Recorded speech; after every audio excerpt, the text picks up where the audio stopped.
Hello friends, this is Deepti and in this video I'm going to talk about chi-square taste of goodness of fit. Chi-square taste of goodness of fit. इसका symbol ऐसा है, यहाँ पे ये line करके ऐसे लिखना है. So this is the notation for chi-square. Okay, अब ये टेस्ट हम क्यों करते हैं?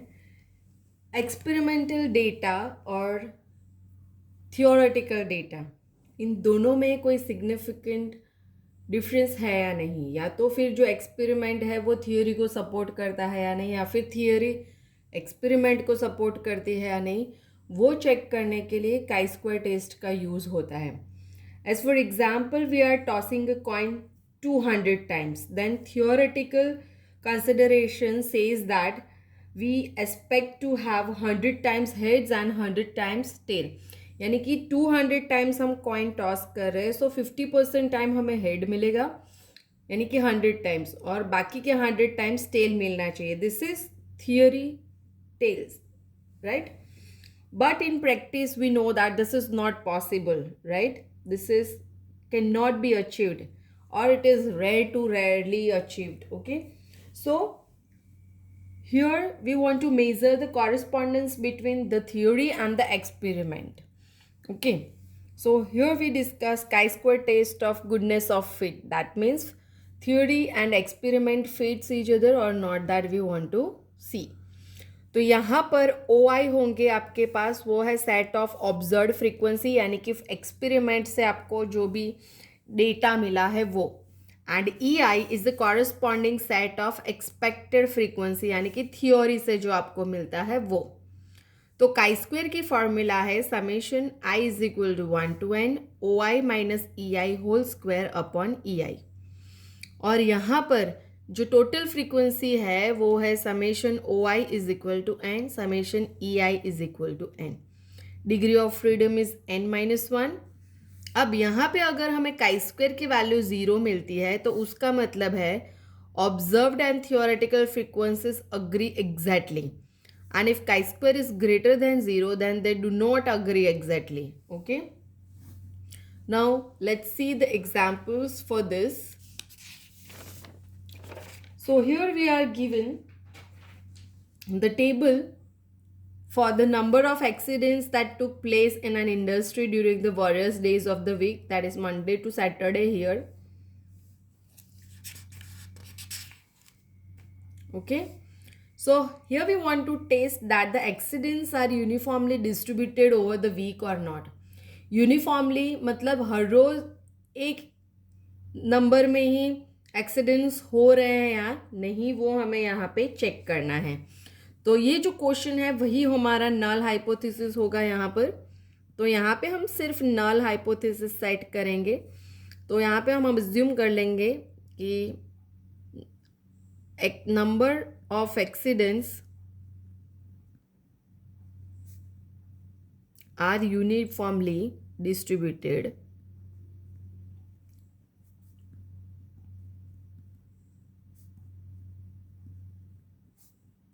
over the week. Okay, इसका मतलब हर रोज कितने एक्सीडेंट्स होने चाहिए, तो हम इसके लिए इसका टोटल करेंगे, यानी जो हमारा n है वो होगा 14 plus 18 plus 12 plus 11 plus 15 plus 14 and that is equal to 84. अब यूनिफॉर्मली डिस्ट्रीब्यूशन यानी कि इसके 6 पार्ट्स होंगे, ये 6 दिन है ना, तो 84 divided by 6 is equal to ये होगा 14. तो ये जो है वो हमारी एक्सपेक्टेड फ्रीक्वेंसी है EI हर रोज के लिए. ओके, तो ये जो है वो है OI, और EI हमारी होगी हर दिन के लिए 14. ओके, अब हमें काई स्क्वायर के फॉर्मूला में कौन कौन सी चीज़ें चाहिए, तो first let me write the chi square formula. It is summation OI minus EI whole square upon EI, है ना. यहाँ पे I है 1 to 6, तो OI माइनस EI करना है हमें. हमारे पास OI है, EI है, तो OI माइनस EI कितना होगा उसका स्क्वायर चाहिए तो डायरेक्टली स्क्वायर ही कर लेते हैं ना। तो ये 14 माइनस 14 ज़ीरो होगा और उसका स्क्वायर ज़ीरो, फिर यहाँ पे ये होगा 16 4 9 1 0। ओके, अब इन सब का सम, सी यहाँ पे ई आई सब के लिए कॉमन है 14, तो इसलिए मैं इसको यहाँ पे लिखती हूँ 1/14 समेशन ओ आई माइनस ई आई स्क्वायर। ये हर बार ऐसा नहीं होगा, अगर ई आई सब के लिए अलग अलग है तो हम ऐसा नहीं लिख सकते। यहाँ पे एलसीएम 14 होगा, इसीलिए मैंने इसको 1/14 लिख दिया बाहर। और ये जो सम है 0 + 16 + 4, ये वो सम होगा 30/14, so that is equal to 2.1428। Okay, अब यहाँ पर भी हमारे पास काई स्क्वायर की वैल्यू के लिए टेबल है, तो हम अगर अल्फ़ा इज इक्वल टू 0.05 यानी कि 5% लेते हैं तो काई स्क्वायर अल्फ़ा क्या होगा, और यहाँ पर डिग्री ऑफ फ्रीडम कितनी होगी, 6 - 1 इज इक्वल टू 5, तो 5 degree of freedom and alpha is equal to 0.05. So let us see this in the table.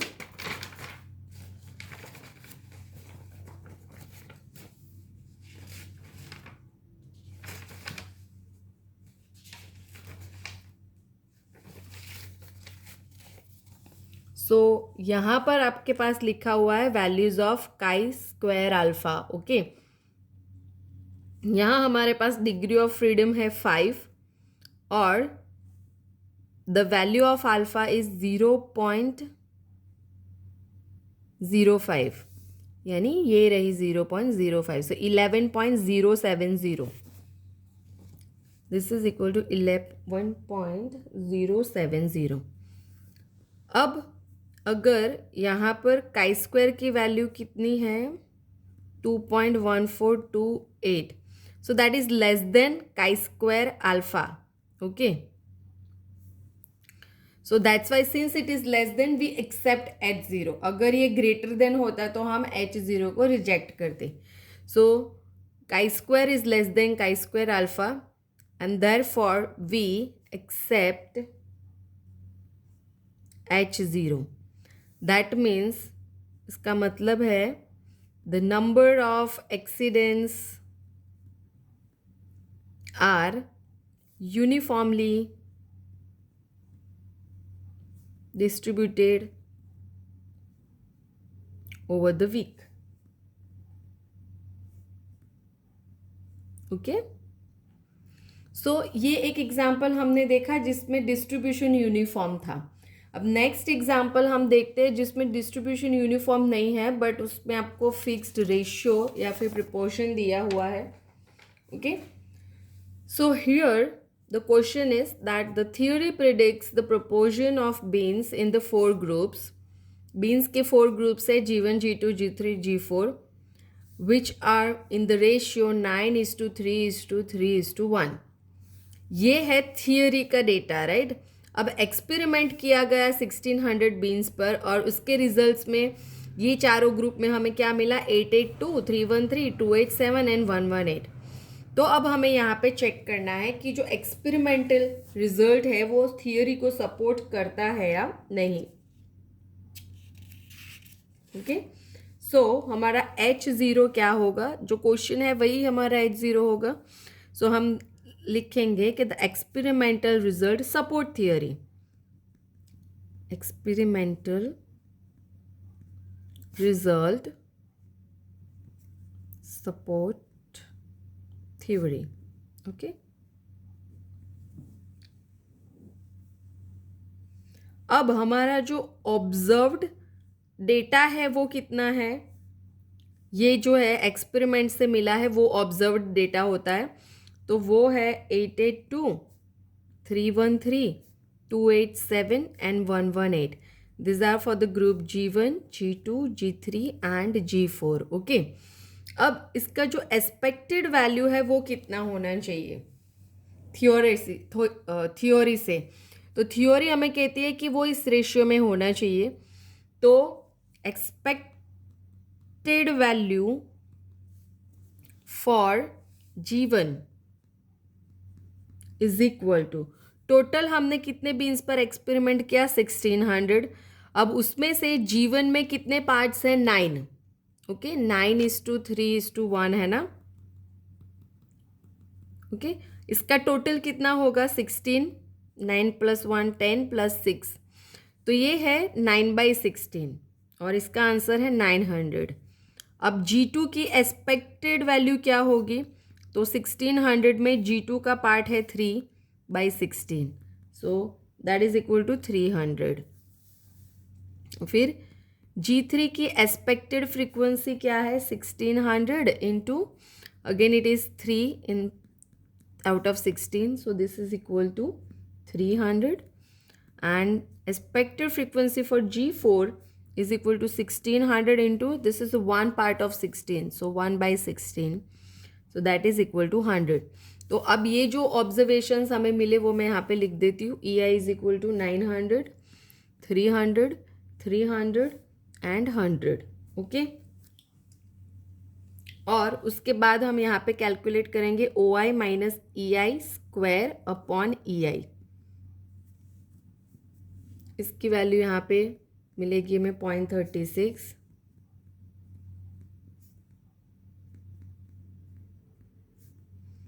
Okay, और इसका जो टोटल है, यानी कि वो मैं इसको यहीं पे लिख देती हूँ काई स्क्वायर की फॉर्मूला में।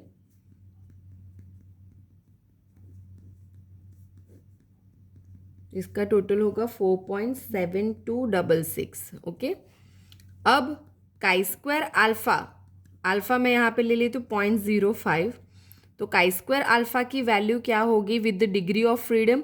हमारे पास 4 ग्रुप है, तो डिग्री ऑफ फ्रीडम हो जाएगी हमारी 4 - 1 is 3, तो degree of freedom 3, alpha is equal to 0.05 के लिए काई स्क्वायर अल्फ़ा क्या होगा? Degree of freedom is 3, 0.05 is 7.815, 7.815। So chi square की वैल्यू क्या है? Less than chi square alpha. इसका मतलब है हम यहाँ पे H0 को एक्सेप्ट करेंगे। That means the theory, experimental result support the theory, है ना? हैंस आपको यहाँ पे एंड में लिखना है कि एक्सपेरिमेंटल रिजल्ट